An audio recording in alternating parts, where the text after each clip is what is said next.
എല്ലാവരെയും ആദ്യം തന്നെ ഞങ്ങളുടെ ഈ പത്രസമ്മേളനത്തിലേക്ക് സ്വാഗതം ചെയ്യുകയാണ്.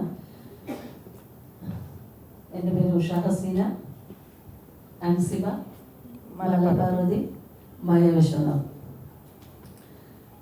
ഞങ്ങൾ ഇന്ന് ഈ പത്രസമ്മേളനം വിളിച്ചു കൂട്ടിയത് അമ്മയിലെ അംഗങ്ങൾ എന്ന നിലയ്ക്കും കഴിഞ്ഞ ഭരണസമിതിയിൽ നിന്ന് പലപ്പോഴായി ആ കമ്മിറ്റിയുടെ ഞങ്ങളുടെ പേരെടുത്തു പറഞ്ഞ് വ്യക്തിഹത്യ നടത്തുകയും ഞങ്ങളെ അപമാനിക്കുകയും ഒക്കെ ചെയ്ത, അങ്ങനെ അത്തരം അപമാനങ്ങളൊക്കെ ഏൽക്കേണ്ടി വന്ന 4 പേരാണ് ഞങ്ങൾ. അതുകൊണ്ട് തന്നെയാണ് കുറച്ച് കാര്യങ്ങൾ നിങ്ങളുമായിട്ട് ഷെയർ ചെയ്യാൻ ഉണ്ടെന്ന് തോന്നിയതുകൊണ്ടാണ് ഈ പത്രസമ്മേളനം നടത്തുന്നത്. നിങ്ങൾക്ക് എല്ലാവർക്കും അറിയാം, അമ്മ അസോസിയേഷനിൽ സ്ത്രീകൾ മുൻനിരയിലേക്ക് വരണമെന്നും ഒരു സ്ത്രീകൾക്ക് ഭരിക്കുന്ന സ്ത്രീകൾ ഭാരവാഹികളായിട്ടുള്ള ഒരു നേതൃനിര വരണമെന്നും ഏറ്റവും കൂടുതൽ അമ്മ സംഘടനയിൽ നിന്നുകൊണ്ട് തന്നെ ഫൈറ്റ് ചെയ്ത ഒരാളാണ് ഞാൻ. അത് കഴിഞ്ഞ പ്രാവശ്യമല്ല, അതിനു മുൻപ് നടന്ന തെരഞ്ഞെടുപ്പിൽ അൻസിബയും നമ്മുടെ സരയും വോട്ട് ഇലക്ഷനിൽ നിന്നവർ ജയിച്ചെങ്കിലും അവർ വോട്ട് കുറവായിരുന്നു. അതുകൊണ്ട് തന്നെ അവരെ സ്ത്രീകളുടെ നമുക്ക് സംവരണം സീറ്റുകളായിരുന്നു. അതിനേക്കാൾ കൂടുതൽ വോട്ട് നമ്മുടെ മറ്റൊരു അംഗത്തിന് കിട്ടിയതുകൊണ്ട് അവരെ ഒഴിവാക്കാൻ ശ്രമിച്ച ഒരു സാഹചര്യം ഉണ്ടായിരുന്നു. പിന്നീട് കമ്മിറ്റി തീരുമാനിക്കാമെന്ന് പറഞ്ഞ നിമിഷത്തിൽ ഞങ്ങൾ ജനറൽ ബോഡിയിൽ സ്ത്രീകൾ ശബ്ദമുയർത്തുകയും അത് സാധിക്കില്ല, ഞങ്ങൾ തെരഞ്ഞെടുത്ത വനിതാ അംഗങ്ങളാണ്, ഇവരെ തന്നെ ആ കമ്മിറ്റിയിൽ ഉൾപ്പെടുത്തിയ ഈ ജനറൽ ബോഡിയിൽ തന്നെ ഇവിടെ വെച്ച് തന്നെ ഉൾപ്പെടുത്തണമെന്ന് ശക്തമായി വാദിക്കുകയും അതിന്റെ അടിസ്ഥാനത്തിൽ അൻസിബയും സരയും ആ കമ്മിറ്റിയിൽ എക്സിക്യൂട്ടീവ് കമ്മിറ്റിയിലേക്ക് തെരഞ്ഞെടുക്കപ്പെടുകയും ചെയ്യുകയാണുണ്ടായത്. അതിനുശേഷം ഒരു പ്രത്യേക സാഹചര്യത്തിലാണ്, നമുക്ക് എല്ലാവർക്കും അറിയാവുന്നതാണ് ആ സാഹചര്യം. ലാലേട്ടൻ രാജിവെക്കുന്നു, പിന്നാലെ ജനറൽ സെക്രട്ടറിയായ സിദ്ദിഖ് രാജിവെക്കുന്നു. ആ സമയത്ത് ആ കമ്മിറ്റിയിലും അതിനെ തുടർന്നുണ്ടായ അഡോ കമ്മിറ്റിയിലും അൻസിബയും ഉണ്ടായിരുന്നതാണ്. പിന്നീട് അതിനെക്കുറിച്ചൊക്കെ നമുക്ക് വിശദമായിട്ട് ചർച്ചയിലേക്ക് വരേണ്ടതുണ്ട്. അതുകൂടാതെ തന്നെ കഴിഞ്ഞ തെരഞ്ഞെടുപ്പ് കാലത്ത് ഒരു പ്രത്യേക സാഹചര്യം തന്നെയായിരുന്നു. അവസാന നിമിഷത്തിലാണ് സ്ത്രീകൾ നയിക്കട്ടെ എന്നൊരു തീരുമാനം ഉണ്ടാകുന്നതും ഈ സ്ത്രീകൾ പല കുറുക്ക് വഴികളിലൂടെ ജയിക്കാൻ വേണ്ടിയിട്ട് പല കുറുക്ക് വഴികളും ചെയ്യുമല്ലോ, അതിൽ അവർ വിജയിക്കുകയും അവർ ഭാരവാഹികളാവുകയും ചെയ്തു. അതിൽ പലർക്കും പല സംശയങ്ങൾ ഇപ്പോഴും നിലനിൽക്കുന്നുമുണ്ട്. എന്നാൽ തെരഞ്ഞെടുക്കപ്പെട്ടതിന് ശേഷം ഈ ഭാരവാഹികളെ ഞങ്ങൾ അംഗങ്ങൾ എല്ലാവരും തന്നെ പൂർണ്ണ സപ്പോർട്ടോടുകൂടി തന്നെയാണ് നിന്നിട്ടുള്ളത്. പക്ഷേ അവർ അമ്മയിലെ അംഗങ്ങളായ ഈ 500 ശിഷ്ടം ആൾക്കാർക്കും ഒരു രീതിയിലുള്ള അംഗങ്ങളുടെ ക്ഷേമത്തിന് വേണ്ടി ഒരു രീതിയിലും അവർ പ്രവർത്തിച്ചിട്ടില്ല. അവർ ചെയ്തത് അവരുടെ വ്യക്തിപരമായ നേട്ടങ്ങൾക്കും മറ്റു ചില അജണ്ടകൾ നടപ്പാക്കാനും വേണ്ടിയിട്ട് ഉള്ള ഒരു പ്രവൃത്തികളാണ് അവർ ചെയ്തിട്ടുള്ളത്.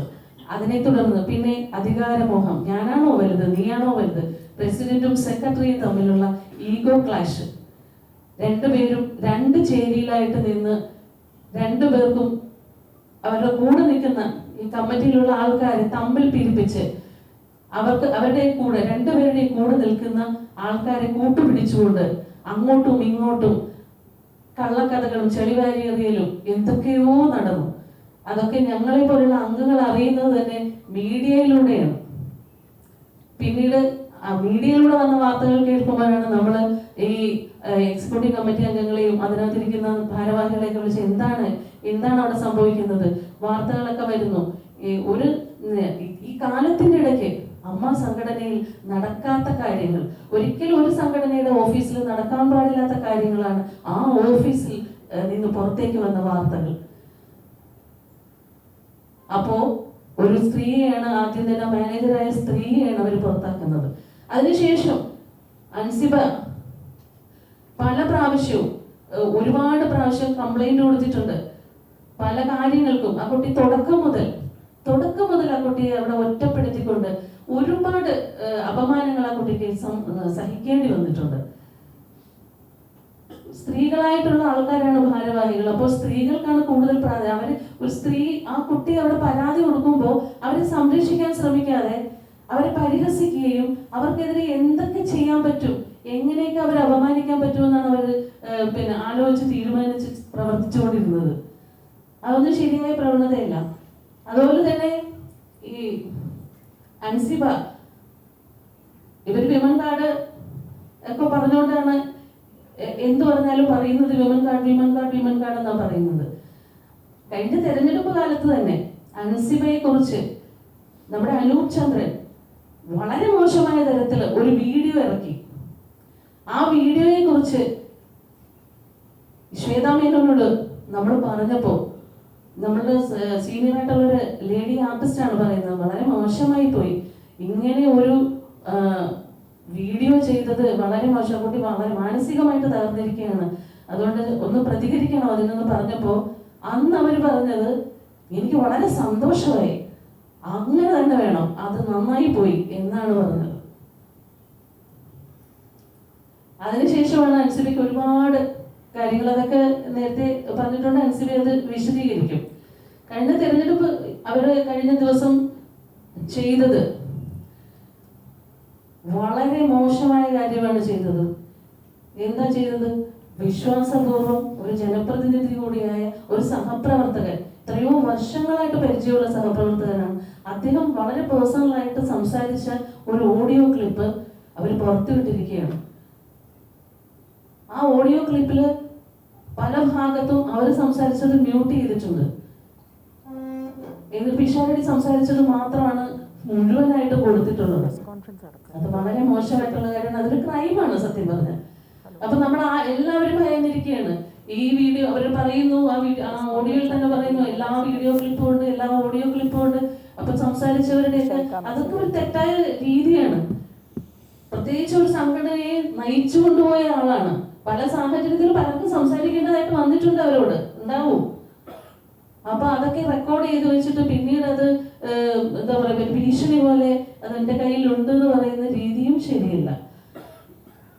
പിന്നെ കഴിഞ്ഞ തെരഞ്ഞെടുപ്പ് അവര് ആ വോയിസ് ക്ലിപ്പിൽ ഇന്നലെ പറഞ്ഞ ലാലേട്ടൻ രാജിവെച്ച സാഹചര്യം, അഡോക് കമ്മിറ്റിയെ കുറിച്ചൊക്കെ പറഞ്ഞിട്ടുണ്ട്. അപ്പൊ ലാലേട്ടൻ രാജിവെച്ച സാഹചര്യത്തെ കുറിച്ചും ആ കമ്മിറ്റിയിൽ ഉണ്ടായിരുന്ന അൻസിബ തന്നെ പറയട്ടെ. എല്ലാവർക്കും എൻ്റെ വിനീതമായ നമസ്കാരം.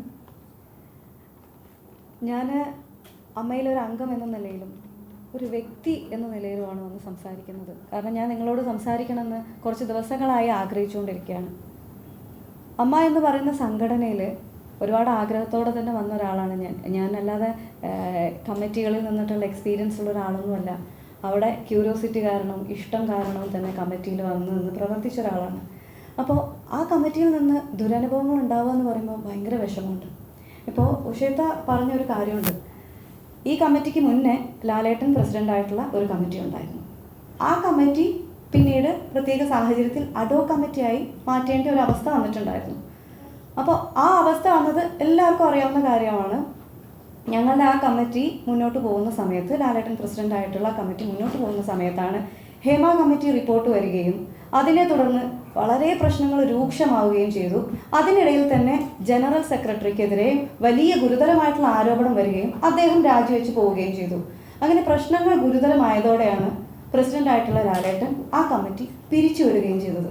അങ്ങനെ ആ കമ്മിറ്റി പിരിച്ചുവിട്ട സമയത്ത് ഇനി മുന്നോട്ട് എങ്ങനെ എന്നുള്ളൊരു ചോദ്യം വലുതായിരുന്നു. ആ ഒരു ചോദ്യത്തിൻ്റെ പുറത്താണ് ആ കമ്മിറ്റി തന്നെ വീണ്ടും അഡോക് കമ്മിറ്റി ആയത്. അതിന് മറ്റൊരു കാരണം കൂടെ ഉണ്ടായിരുന്നു കേട്ടോ. ആ കമ്മിറ്റി അന്ന് രാജിവെക്കുന്ന സമയത്ത് ജനറൽ ബോഡി നടക്കാൻ ഒരുപാട് മാസങ്ങൾ ബാക്കിയുണ്ടായിരുന്നു. അപ്പോൾ അത്രയും മാസങ്ങൾ അമ്മയിൽ നടന്നുകൊണ്ടിരിക്കുന്ന പ്രവർത്തനങ്ങൾ മുന്നോട്ട് നീങ്ങണം.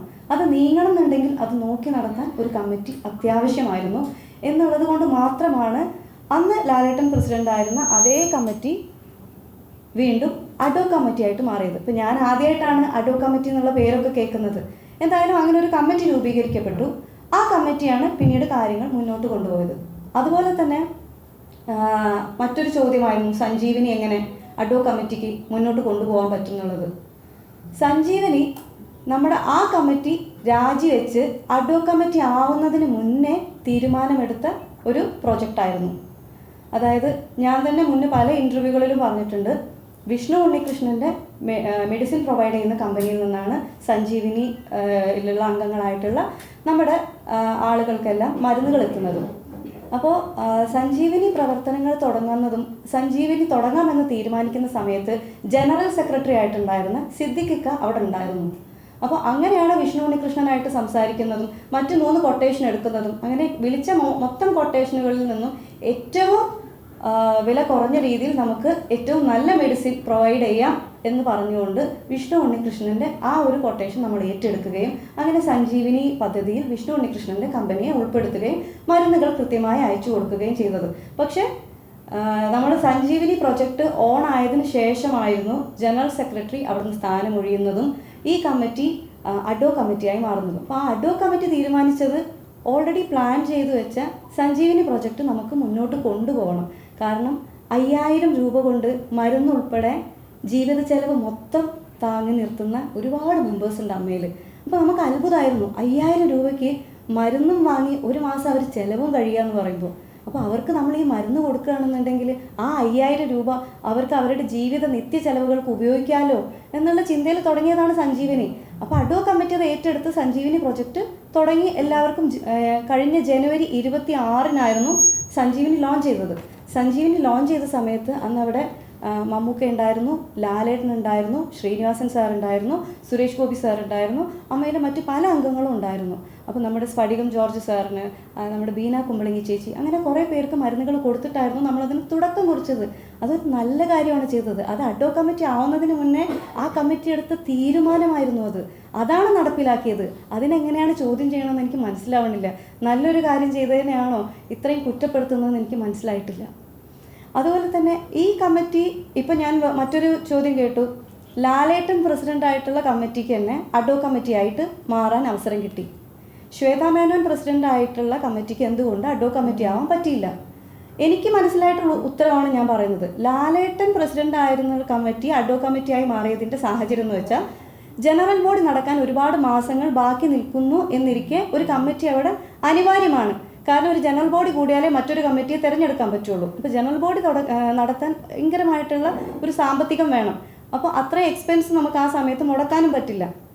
അങ്ങനെ ഇരിക്കെ ഇതേ കമ്മിറ്റി തന്നെ അഡ്വോ കമ്മിറ്റി ആവേണ്ട ആവശ്യകതയുണ്ടെന്ന് മനസ്സിലാക്കുകയും അതേസമയം തന്നെ ആ കമ്മിറ്റിക്കെതിരെ അമ്മ സംഘടനയ്ക്കുള്ളിൽ ഒരു അലിഗേഷനും ഇല്ലായിരുന്നു. ഒരു സാമ്പത്തിക ക്രമക്കേടോ മറ്റ് അലിഗേഷൻസോ ഒന്നുമില്ലായിരുന്നു. അമ്മ സംഘടനയ്ക്ക് പുറത്തുള്ള അലിഗേഷൻ്റെ പേരിലാണ് അവിടെ ഉണ്ടായിരുന്ന ജനറൽ സെക്രട്ടറി ഉൾപ്പെടെയുള്ളവർ രാജിവെച്ച് പുറത്തു പോകേണ്ടി വന്നത്. അപ്പോൾ അതുകൊണ്ട് തന്നെ അമ്മ സംഘടനയ്ക്കകത്തുണ്ടായിരുന്ന ആ കമ്മിറ്റിക്കെതിരെ വേറെ അലിഗേഷൻസ് ഇല്ലാത്തത് കൊണ്ടായിരുന്നു അതേ കമ്മിറ്റി അഡ്വോ കമ്മിറ്റിയായിട്ട് മാറിയത്. ഇപ്പം ഞാൻ മനസ്സിലാക്കുന്ന കാര്യം, ശ്വേത ചേച്ചി പ്രസിഡൻ്റ് ആയിരുന്ന ഇപ്പോൾ രാജിവെച്ച് പോയ കമ്മിറ്റി, ആ കമ്മിറ്റി അഡ്വോ കമ്മിറ്റി ആക്കാത്തതിൻ്റെ റീസൺ എന്ന് എനിക്ക് മനസ്സിലായ കാര്യം, സാമ്പത്തിക ക്രമക്കേടിൻ്റെ പേരിലാണ് ശ്വേത ചേച്ചി പ്രസിഡൻ്റ് ആയിരുന്ന കമ്മിറ്റി താഴെ പോയത്. അവരുടെ സാമ്പത്തിക റിപ്പോർട്ട് പാസ്സായില്ല ജനറൽ ബോഡിയിൽ. അപ്പോൾ സാമ്പത്തിക ക്രമക്കേട് നേരിടുന്ന ഒരു കമ്മിറ്റിയെ എങ്ങനെയാണ് അഡ്വോ കമ്മിറ്റിയായിട്ട് മാറ്റാൻ ജനറൽ ബോഡിക്ക് തോന്നുക? ലോജിക്കലി ഒരിക്കലും ജനറൽ ബോഡി അങ്ങനെ ചിന്തിക്കില്ല. അതാണ് അന്ന് അവിടെ നടന്നിട്ടുണ്ടായിരുന്നത്. അപ്പോൾ അതുകൊണ്ടാണ് ശ്വേത ചേച്ചി പ്രസിഡൻ്റ് ആയിരുന്ന ആ കമ്മിറ്റിയെ തന്നെ വീണ്ടും അഡ്വോ കമ്മിറ്റി ആക്കാതിരുന്നത്. ഇനി ഇതിലുള്ള വേറൊരു കാര്യം കൂടെ നമ്മൾ എടുത്തു പറയേണ്ടതാണ്. സാമ്പത്തിക ആരോപണം നേരിടുന്ന ഈ രാജിവെച്ച കമ്മിറ്റിയെ അഡ്വോ കമ്മിറ്റി ആക്കിയിട്ടില്ലെങ്കിലും ആ കമ്മിറ്റിയിൽ ഉണ്ടായിരുന്ന ഡോക്ടർ റോണി ഡേവിഡ്, ആശ അരവിന്ദ് എന്നിവരെ അഡ്വോ കമ്മിറ്റിയിൽ ഉൾപ്പെടുത്തിയിട്ടുണ്ട്. ആശ അരവിന്ദ് ചേച്ചി റിസൈൻ ചെയ്തു എന്ന് ഞാൻ അറിഞ്ഞു, പക്ഷേ റോണി ഡേവിഡ് അദ്ദേഹം ഇപ്പോഴും ഉണ്ട്. അപ്പോൾ ഈ 2 പേരെയും ഈ അഡ്വോ കമ്മിറ്റിയിലേക്ക് വിളിച്ചതിനും ഒരു കാര്യമുണ്ട്. കാരണം അവരാണ് സഞ്ജീവനി പ്രവർത്തനങ്ങൾ ഇപ്പോൾ നടത്തിക്കൊണ്ട് ഇരിക്കുന്നത്. അപ്പോൾ ആ സഞ്ജീവനി പ്രവർത്തനങ്ങൾ മുടങ്ങിപ്പോവരുത്. കാരണം ഇത്രയും പേരുടെ പ്രിസ്ക്രിപ്ഷൻസും കാര്യങ്ങളും എല്ലാം അവരുടെ കയ്യിലാണുള്ളത്. പെട്ടെന്ന് ഒരാൾക്ക് ഒരു ദിവസം വന്നത് ഏറ്റെടുത്ത് ചെയ്യാൻ പറ്റില്ല. അതുകൊണ്ടാണ് ആ പ്രവർത്തനങ്ങൾ കൃത്യമായി നടന്നു പോകണം എന്നുള്ളത് കൊണ്ടാണ് ഈ സാമ്പത്തിക ആരോപണം നേരിടുന്ന, സാമ്പത്തിക ക്രമക്കേടിൻ്റെ പേരിൽ താഴെ പോയ ആ കമ്മിറ്റിയിൽ നിന്ന് തന്നെ ഡോക്ടർ റോണിയെയും ആശ അരവിന്ദ് ചേച്ചിയെയും പുതിയ അഡ്ഹോക് കമ്മിറ്റിയിലേക്ക് നിയമിച്ചത്. ഇത്രയും കാര്യങ്ങളാണ് എനിക്ക് മനസ്സിലായിട്ടുള്ളത്.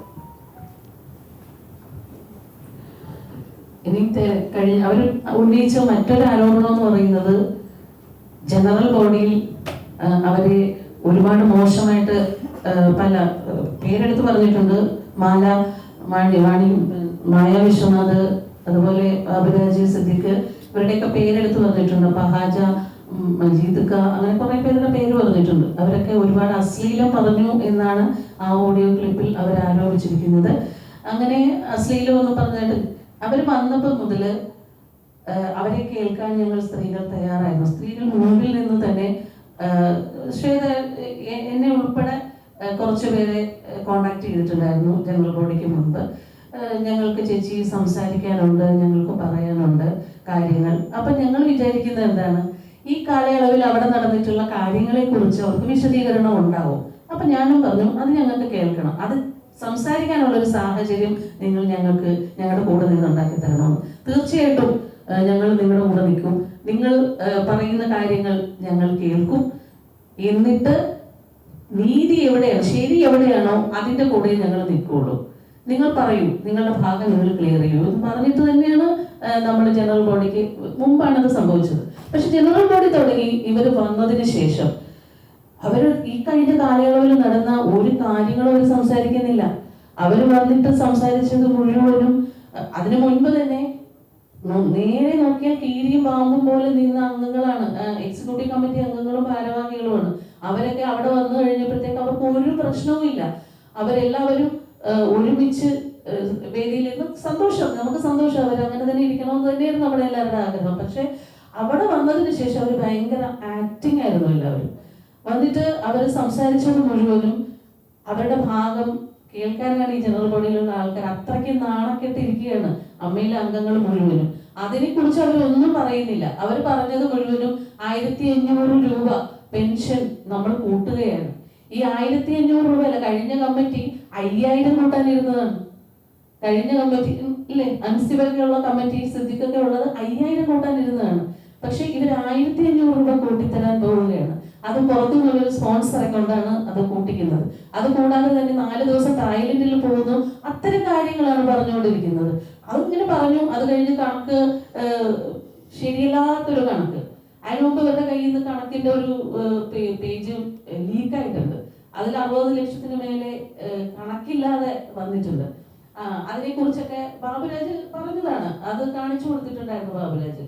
അപ്പോഴാണ് നമ്മളെല്ലാവരും അറിയുന്നത് ഇങ്ങനെ ഒരു കണക്ക് തെറ്റി ബാബുവിന്റെ വാട്സപ്പിൽ സെക്രട്ടറിയുടെ ഭാഗത്തു നിന്ന് വന്നിട്ടുണ്ട്. അത് കഴിഞ്ഞ് ചാർട്ടേഡ് അക്കൗണ്ടിനെ വിളിച്ചു. നമുക്ക് തന്നിരിക്കുന്ന പ്രിന്റ് ചെയ്ത് തന്ന കണക്ക് വേറെ, അവർ വായിച്ച കണക്ക് വേറെ. അപ്പോൾ അതൊക്കെ കൺഫ്യൂഷൻ ഉണ്ടായി. അവിടെ മൊത്തത്തിൽ എല്ലാവരും ചോദ്യം ചെയ്യാൻ തുടങ്ങി. അംഗങ്ങളാണ്. മൈക്ക് അവിടെ ആർക്കും തന്നില്ല. ഈ ജനറൽ ബോഡി നടത്തിയത് സംഘാടകരെന്ന് പറയുന്നത് ഈ എക്സിക്യൂട്ടീവ് കമ്മിറ്റിയാണ്. ആ എക്സിക്യൂട്ടീവ് കമ്മിറ്റി മൈക്ക് മാറ്റി വെച്ചിട്ട് ഇതുപോലുള്ള കോഡ്ലെസ് മൈക്ക് ഓരോരുത്തർ ചോദ്യം ചോദിക്കുമ്പോൾ ശരിക്കും പറഞ്ഞ വേദിയിൽ അങ്ങ് ദൂരെ ഇരുന്ന് ചോദിക്കുന്ന ആൾക്കാർ ഉറക്കെ തന്നെ സംസാരിക്കാനേ പറ്റുള്ളൂ. കാരണം മൈക്ക് കൊടുക്ക് മൈക്ക് എവിടെയെന്ന് ഞങ്ങൾ എല്ലാവരും ചോദിക്കുന്നുണ്ട്. മൈക്കൊന്നും കൊടുക്കുക അവർ ചോദിക്കുന്നത്. മൈക്ക് തരുന്നില്ലായിരുന്നു. ആകെ അനൂപ് ചന്ദ്രന്റെ കയ്യിൽ മാത്രം ഒരു മൈക്ക് കൊടുത്തിട്ട് അനൂപ് ചന്ദ്രൻ സൈഡിൽ ഇങ്ങനെ നിൽക്കുകയാണ്.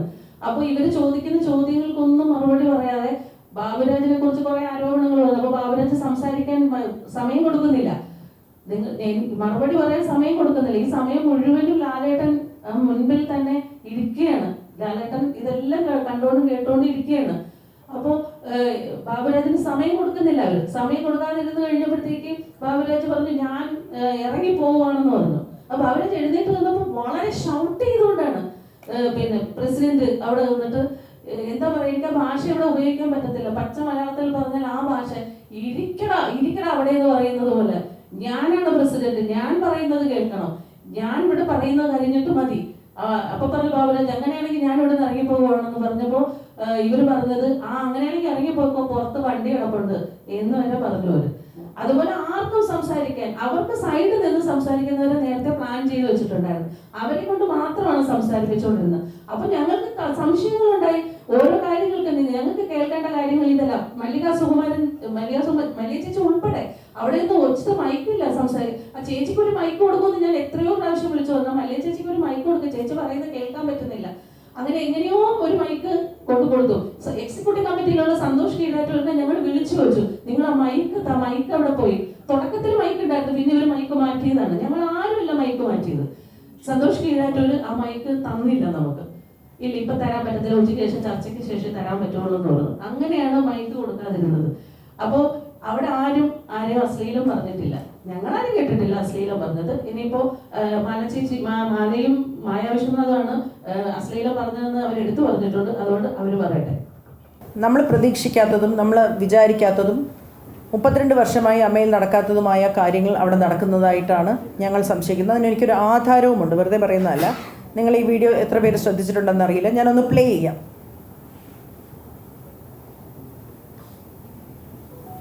പിന്നെ ഇതിലൊരു വലിയൊരു കാര്യം പറയുന്നത് എന്താണെന്നറിയാമോ? 15 കോടി രൂപ ശ്വേതയുടെ വിശ്വാസ്യതയില് അദാനി ഗ്രൂപ്പ് ഇവരുടെ കുറെ പരിപാടികളുണ്ട്, ദക്ഷിണ അങ്ങനത്തെ ബുദ്ധിമുട്ട് അനുഭവിക്കുന്ന സിനിമാ രംഗത്തുണ്ടായിരുന്ന ആൾക്കാർക്ക് കരുതലായിട്ട് കൊടുക്കുന്ന കാര്യങ്ങളൊക്കെ ഉണ്ട്. അത് കുറച്ച് കൂടുതൽ കൊടുക്കാം, വീട് വെച്ച് കൊടുക്കാം, അങ്ങനെ പല കാര്യങ്ങളും. 15 കോടി രൂപ എന്ന് പറഞ്ഞാൽ എന്തൊക്കെ ചെയ്യാൻ പറ്റും? അപ്പൊ ഇവർക്ക് അക്സെപ്റ്റ് ചെയ്യാൻ പറ്റുന്നില്ല. ഒരു സ്ത്രീ വന്നിട്ട് ഇത്രയും പാപവും കാണിക്കുന്നു, ഞങ്ങൾക്ക് ചെയ്യാൻ പറ്റാത്ത എന്ത് കാര്യമാണ് ഇവരുടെ കയ്യിലുള്ളത്? അല്ലെങ്കിൽ സാധാരണ അമ്മ ഒരു ഷോ നടത്തും, അതിൽ നിന്നുള്ള പൈസ വെച്ചാണ് ചെയ്യുന്നത്. പിന്നെ ഇതിലൊരു വലിയൊരു കാര്യം പറയുന്നത് എന്താണെന്നറിയാമോ? 15 കോടി രൂപ ശ്വേതയുടെ വിശ്വാസ്യതയില് അദാനി ഗ്രൂപ്പ് ഇവരുടെ കുറെ പരിപാടികളുണ്ട്, ദക്ഷിണ. കേട്ടല്ലോ, ഇത് ഒന്നാമത്തെ കാര്യം. ഒരു മൾട്ടിനാഷണൽ കമ്പനിയിൽ നിന്നും ശ്വേതയുടെ വിശ്വാസ്യതയിൽ കൊണ്ടുവരുമെന്ന് പറയുന്നത് മറ്റൊരു പ്രധാനപ്പെട്ട രാഷ്ട്രീയ പാർട്ടിയുടെ സംസ്ഥാന നേതാവാണ്. ഞങ്ങളുടെ അറിവിൽ അവർ അമ്മയുടെ മെമ്പറല്ല. അവർക്ക് അമ്മയുമായിട്ട് എന്താണ് ബന്ധം എന്നും ഞങ്ങൾക്കറിയില്ല. ഞങ്ങൾക്ക് മൾട്ടിനാഷണൽ കമ്പനിയുടെ 15 കോടി രൂപ ആവശ്യമില്ല എന്നതാണ് ഞങ്ങളുടെ പ്രധാനപ്പെട്ട ഒരു കാര്യം. ഇത് സംസ്ഥാന നേതാവാണ്, മുൻ കൗൺസിലറാണ്, ശ്രീമതി പത്മജ എന്നാണ് ഞാൻ മനസ്സിലാക്കുന്നത്. വീഡിയോ ഞാൻ അയച്ചു തരാം ആർക്കെങ്കിലും താല്പര്യമുണ്ടെങ്കിൽ.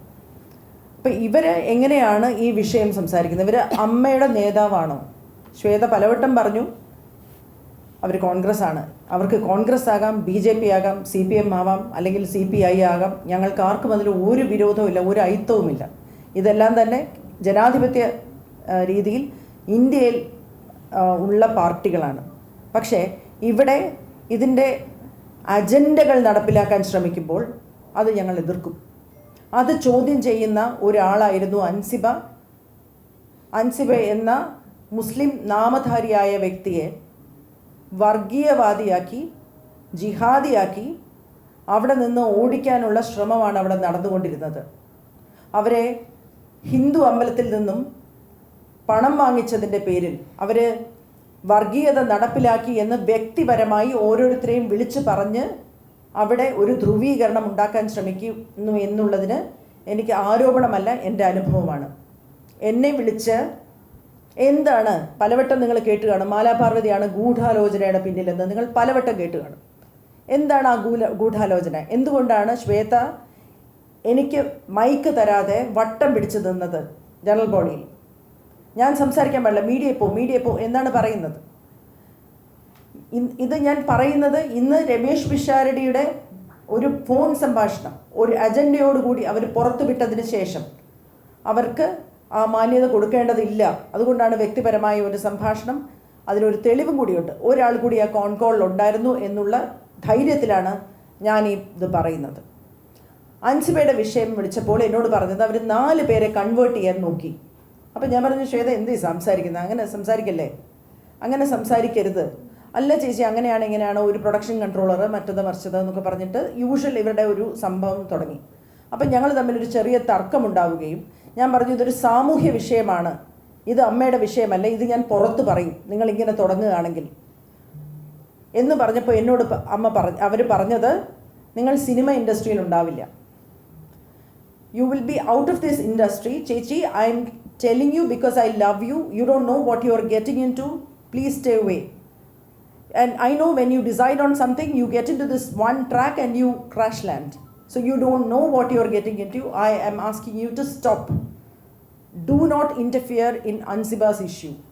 എന്താണ് ആ വരിയുടെ അർത്ഥമെന്ന് വളരെയധികം ആലോചിച്ചതിന് ശേഷമാണ് ഈ പ്രൊഡക്ഷൻ കൺട്രോളർ എന്ന് പറയുന്ന വ്യക്തിയെ ഞാൻ ഫോൺ ചെയ്യുന്നത്. എന്താണ് അവിടെ നടന്നതെന്ന് പറഞ്ഞപ്പോൾ ഒരു ഓർമ്മപ്പെടുത്തൽ വേണ്ടാതെ, ഒരു സംശയത്തിനിടയില്ലാതെ 2023 നടന്ന ഒരു സിനിമയുടെ കാര്യം അദ്ദേഹം പറയുകയാണ്. അവിടെ വെച്ച് അൻസിബ ഒരു നോമ്പെടുത്തു എന്നും അതിനോടൊപ്പം ഈ അദ്ദേഹത്തിൻ്റെ മകനായ അഭിനയിക്കാൻ വന്നതോ അസിസ്റ്റൻറ്റ് ഡയറക്ടറായിട്ടോ അദ്ദേഹത്തിൻ്റെ സംവിധായകൻ എന്നെ വളരെയധികം മോശമായി പറയുന്നുണ്ട്, അവിടെ ഒരു നോമ്പ് തുറന്നു എന്നും. അത്രയും മാത്രം നടന്ന ഒരു കാര്യത്തിനെ 2026 ഇവരുടെ എക്സിക്യൂട്ടീവ് കമ്മിറ്റിയിലെ ഒരു വാട്സപ്പ് ചാറ്റിൽ ഭീഷണിയുടെ സ്വരത്തിൽ ഉപയോഗിച്ചത് എന്തിനാണ് ടിനി ടോം?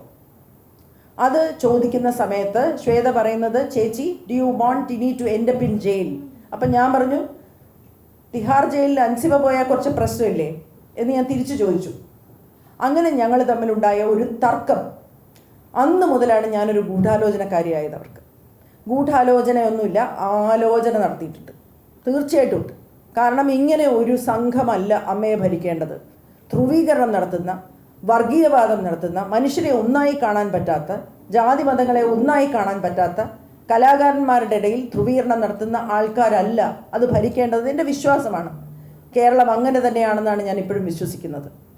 ആ കേരളത്തിനോട് ഒരു ഉത്തരവാദിത്വമുള്ളത് കൊണ്ട് അവിടെ നടക്കാൻ ഉദ്ദേശിക്കുന്ന കാര്യം നാളെ വരാനിരിക്കുന്ന ഒരു കേരള സ്റ്റോറിയാണ് എന്ന് മനസ്സിലായതുകൊണ്ടും അതിനെ എതിർക്കണമെന്നുള്ള ഉത്തമ വിശ്വാസത്തിലുമാണ് ഞാൻ അവിടെ പ്രതികരിച്ചത്.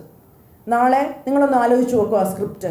ഒരു സിനിമാ നടി, തട്ടമിടാത്ത, ഒരു തരത്തിലും ജാതി മതങ്ങളൊന്നുമില്ല, അമ്പലത്തിൽ വരെ പോകുന്ന ഒരു മലപ്പുറംകാരി, മുസ്ലിം, അവളവിടെ മത പരിവർത്തനം നടത്താൻ ശ്രമിക്കുന്നു എന്നൊരു കഥ ഒരു സിനിമയായിട്ട് വന്നാൽ നോർത്ത് ഇന്ത്യയിലൊക്കെ നന്നായി ഓടും. ഈ കഥയാണ് അവിടെ സൃഷ്ടിക്കപ്പെടുന്നതെന്ന് മനസ്സിലായതുകൊണ്ടാണ് ഞാനിത് വളരെയധികം എതിർത്തത്. ഇത് പറയരുതെന്നും പറയണ്ടെന്നും വിചാരിച്ച് തന്നെയാണ് ഇരുന്നത്. അത് മറ്റു കാര്യങ്ങളിലൂടെ പുറത്തു വന്നുകൊണ്ടേയിരുന്നു. കണക്കിൻ്റെ കാര്യമായിട്ടും അങ്ങനെയൊക്കെ. കണക്കിൻ്റെ കാര്യവും മറ്റു കാര്യവുമൊക്കെ അവിടെ നിൽക്കട്ടെ, അതൊക്കെ ഉണ്ട്, കണക്ക് തെറ്റ് തന്നെയാണ്. പക്ഷേ ഇത് ചോദിക്കുന്ന സമയത്ത് ഞങ്ങൾ കുറച്ച് പേര് ഈ കാര്യങ്ങളെ ഞങ്ങളെ ഏൽപ്പിക്കൂ, ഞങ്ങളിതൊക്കെ ശരിയാക്കട്ടെ, ഞങ്ങൾ കുറച്ച് പേര് ഞങ്ങൾക്ക് മാത്രമായി ഈ ഉത്തരവാദിത്തങ്ങൾ തരൂ, അൻസിബയെ പുറത്താക്കൂ. ആദ്യത്തെ ദിവസം വന്നപ്പോൾ അവരുടെ ബോഡി ലാംഗ്വേജ് അൻസിബയെ പുറത്താക്കാൻ വേണ്ടിയുള്ളതായിരുന്നു.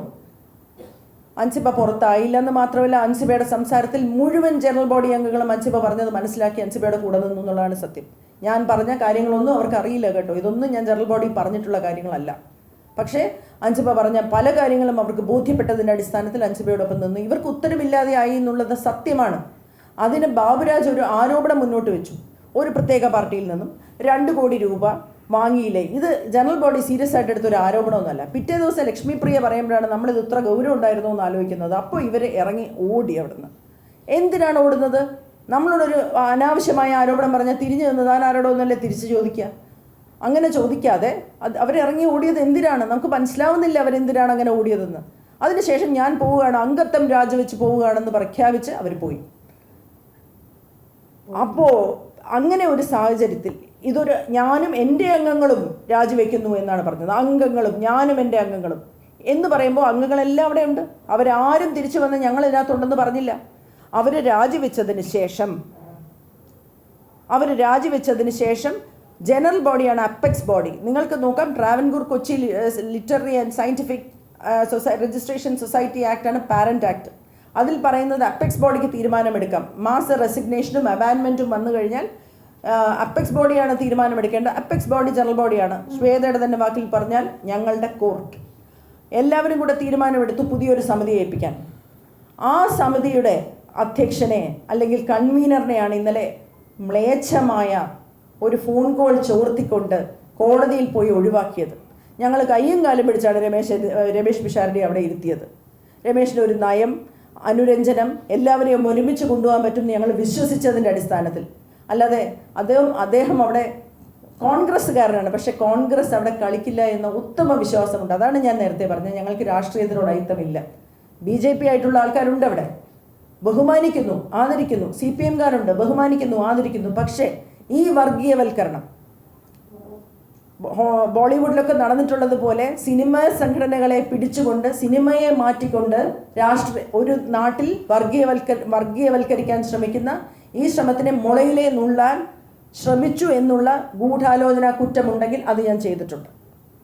അതിന് ഞാൻ അശ്ലീല വാക്കുകൾ ഉപയോഗിച്ചിട്ടില്ല, രൂക്ഷമായി സംസാരിച്ചിട്ടുണ്ട്. ഇതാണ് എനിക്ക് പറയാനുള്ളത്.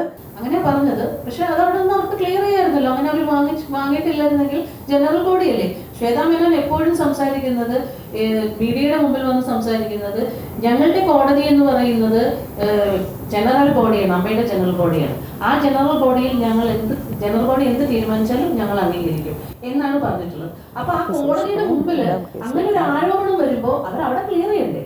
അവിടെ ക്ലിയർ ചെയ്ത അടുത്ത സെക്കൻഡില് അവരിറങ്ങി പോവുകയാണ്. ഞാൻ അംഗത്വം കൂടെ രാജിവെക്കുകയാണെന്ന് പറഞ്ഞിട്ട് ഇറങ്ങി പോവുക ചെയ്തത്. എന്നിട്ട് പുറത്ത് വന്നിട്ട് മീഡിയയിൽ പറഞ്ഞത്, ഞങ്ങൾ രാജിവെക്കുന്നു, ഞാൻ അംഗത്വം രാജിവെച്ചു, ഞാനും എൻ്റെ കമ്മിറ്റി രാജിവെച്ചു, എനിക്ക് പാവയായിരിക്കാൻ സാധിക്കില്ല, എനിക്ക് പാവയായി ഇവിടെ ഇരുന്ന് ഭരിക്കാൻ സാധിക്കില്ല എന്നാണ് പറഞ്ഞത്.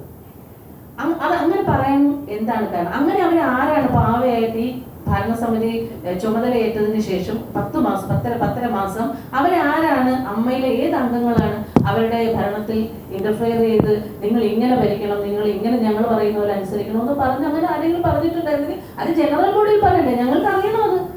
അങ്ങനെ പറഞ്ഞിട്ട് അവിടെ പറയാതെ ഇപ്പോഴും അതൊരു നിഗൂഢതയായിട്ട് വെച്ചിട്ട് പറയുകയാണ്. അവർ ആദ്യത്തെ പത്രസമ്മേളനം കഴിഞ്ഞ്, ഭരണത്തിൽ വന്ന ആദ്യത്തെ പത്രസമ്മേളനത്തിൽ എന്താ പറഞ്ഞത്?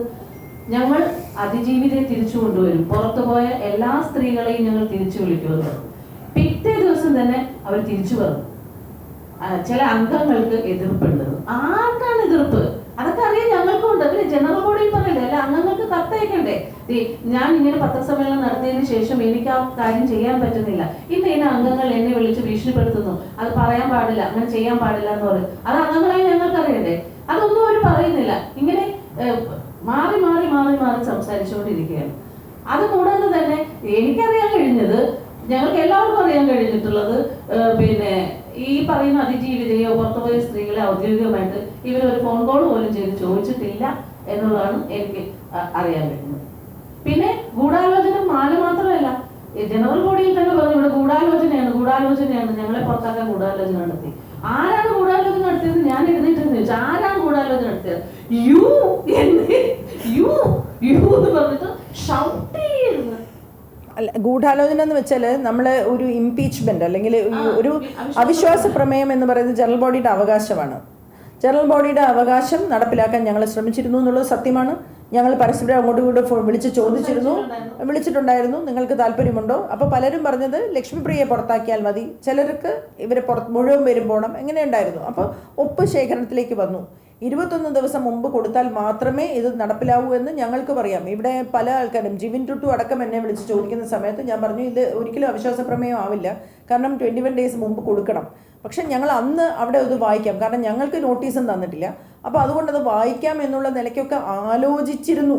പക്ഷെ വേണ്ടി വന്നില്ല, കാരണം കണക്ക് കാണിക്കാതെ ഇത് മൊത്തത്തിൽ ഡിസോൾവ് ചെയ്യുന്ന സാഹചര്യം വന്നപ്പോൾ ആ മാൻഡേറ്റ് പോയി. അവർക്ക് കണക്ക് കാണിക്കാതെ നിങ്ങളെല്ലാവരും ഏതെങ്കിലുമൊക്കെ സംഘടനയിൽ അംഗമായിരിക്കില്ലേ? കണക്ക് കാണിക്കാതിരിക്കാൻ ആനുവൽ ജനറൽ ബോഡിയിൽ കണക്ക് തരാതിരിക്കാൻ അവകാശമുണ്ടോ ഒരു എക്സിക്യൂട്ടീവ് കമ്മിറ്റിക്ക്? അവരവിടെ കണക്ക് കാണിക്കാതിരുന്നാൽ അതിൻ്റെ മാൻഡേറ്റ് നഷ്ടപ്പെട്ട് കഴിഞ്ഞാൽ അവർക്ക് അവിടെ നിന്ന് പോകേണ്ടി വരും എന്നുള്ള ഒരു സാഹചര്യം വന്നപ്പോൾ അവർ ഇറങ്ങി ഓടി, അവർ രാജിവെച്ചു എന്ന് പ്രഖ്യാപിച്ചു. അംഗത്വം ഞങ്ങളോട് മാത്രമല്ല പത്രക്കാരോട് പിറ്റേ ദിവസവും പ്രഖ്യാപിച്ചതിന് ശേഷം 20 ദിവസത്തിന് ശേഷം വന്നിട്ട് ഞങ്ങൾ തിരിച്ചു വരണം. ഒന്നുകിൽ 2 കാര്യമാണ്, എല്ലാവരും പോയി വിളിക്കുമെന്ന് വിചാരിച്ചിട്ടുണ്ടാവാം. രണ്ടാമത്, ഇതിൻ്റെ പിന്നിൽ പ്രവർത്തിക്കുന്ന ആരെങ്കിലും ഉണ്ടെങ്കിൽ നിങ്ങളെ അവിടെ ഇരുത്തിയതും പൈസ ഞങ്ങൾ കൊണ്ടുവരാനും തരാമെന്നും പ്രോമിസ് ചെയ്ത് ചില കാര്യങ്ങൾ നടത്തിയെടുക്കാനാണ്, അതുകൊണ്ട് നിങ്ങൾ പോയി അവിടെ തന്നെ ഇരിക്കൂ എന്ന് പറഞ്ഞിട്ടുണ്ടാവാം എന്നും ഞാൻ സംശയിക്കുന്നു. എന്തോ ഒരു അജണ്ട നടപ്പിലാക്കാനാണ് അവർ വന്നിരിക്കുന്നത് എന്നുള്ള ഭയം കൂടുതൽ രൂക്ഷമായി ഇന്നലത്തെ ഈ തിരിച്ചുവരവിൽ അനുഭവപ്പെടുകയാണ്. ഒരു തരത്തിലും നിങ്ങൾക്ക് എല്ലാവർക്കും അറിയാം, കേരളത്തിലെ ഈ പത്രക്കാർക്കറിയാം, ശ്വേതാ മേനോനും കുക്കു പരമേശ്വരനും വേണ്ടി എത്രത്തോളം ഞാൻ ഫൈറ്റ് ചെയ്തിട്ടുണ്ട്. ഞാൻ ഉഷയും നല്ല ശത്രുക്കളായിട്ട് നിന്ന് ഫൈറ്റ് ചെയ്തിട്ടുണ്ട്, നല്ല പോലെ ഫൈറ്റ് ചെയ്തിട്ടുണ്ട്. പക്ഷേ ഗതികേട് കൊണ്ട് നാണം കെട്ട് ആണ് നിങ്ങളുടെ അടുത്ത് ഇപ്പോൾ കുറ്റബോധത്തോടെ സംസാരിക്കുന്നത്. ഇതിനല്ല അവരെ അവിടെ ഇരുത്തിയത്. തീർച്ചയായിട്ടും ഇവിടെ മനുഷ്യരെ തമ്മിൽ വിഭജിക്കാനും ഇവിടെ ജാതി പറയാനും അല്ല ഞങ്ങളിവിടെ ഇരുത്തിയത്.